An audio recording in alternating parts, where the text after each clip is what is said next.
I'm Liz Parton here for Devil's Digest with publisher Hod Rubino. After ASU's 62-28 win against Navy in the Fight Hunger Bowl here in San Francisco. And Hod, this is their third win in a row for the 2012 season. How big of a game was this for ASU? It really was a big game, and I know you and I talked about a week ago about this being really a no-win game because Arizona State was a 2-touchdown favorite. Obviously, they took care of business. Nobody's going to be shocked when they go ahead and read the score on the internet tonight. But I think the fact that they did finish the season very strong, because we talked about earlier in the year how much ASU struggled in the month of November.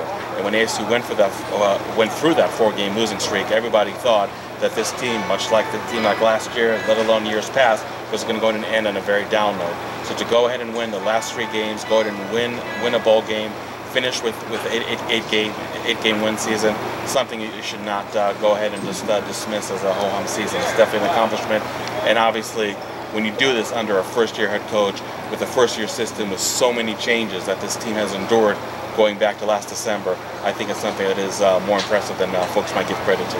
This was a record-setting game in many ways. There was Chris Coyle. We had third game in a row winning since 1978. And what is the biggest thing you took from this win?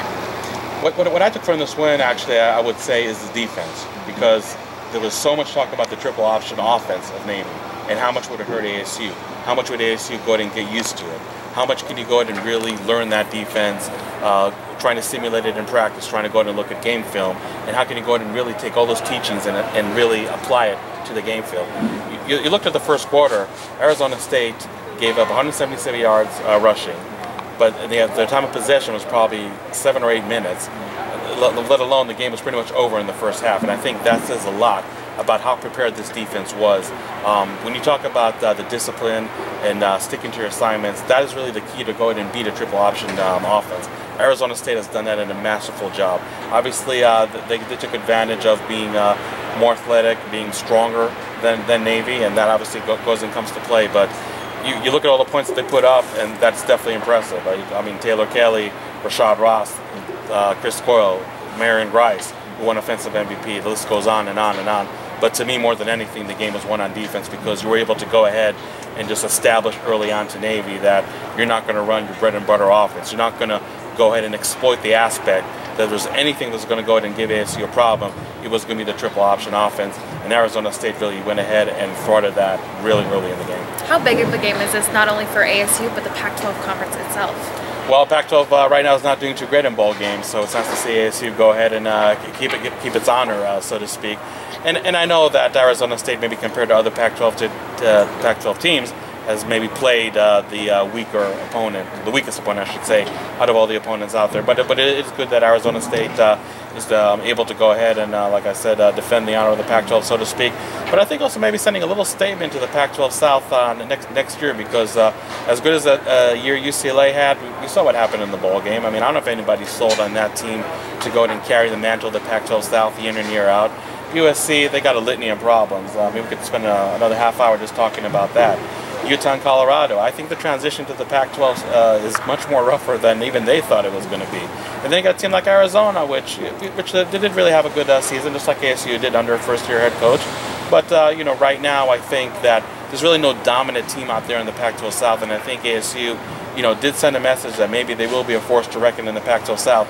Todd Graham said earlier today, Arizona State was 1 play away from playing for the Pac-12 South Championship. Last year, Arizona State was 1 win away from playing for the Pac-12 South Championship. Arizona State is very close to achieving that, and I think when you look at a game like this, maybe have a little more hope for 2013 that Arizona State is able to go ahead and win what really has been a very elusive Pac-12 South Championship. Do you think that this momentum from the bowl game win and the win at Arizona can carry over into next season for an even more successful season next year? Sure, it can carry, and I think a lot of it really starts with recruiting. This game was on ESPN too. A lot of recruits, whether already committed to Arizona State or considering Arizona State, were able to go and watch this game tonight. So I think they're able to go and see how fun this offense is and really how dominating this defense is. So I think that is definitely a very positive message out there. This team is still really very young. And even when you got players like Chris Coyle and Taylor Kelly, who've been in the program 3-4 years, this is really their first year they really have done something, and really to no fault of their own.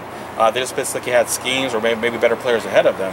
But you just look at a team that right now is really, to me, filled with a lot of newcomers, a lot of players that only proven themselves this year, and it can only get better once they go ahead and be in the system 2-3 years down the road. I mean, you always talk about that adage, a year older, a year wiser.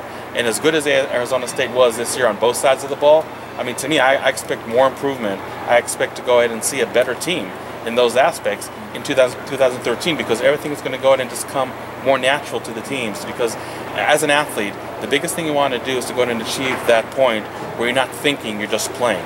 And as good as the season Arizona State had right now, until now, I really feel that a lot of players, as good as the record they had, they went ahead and were just really thinking maybe more than actually just reacting, more just playing the game.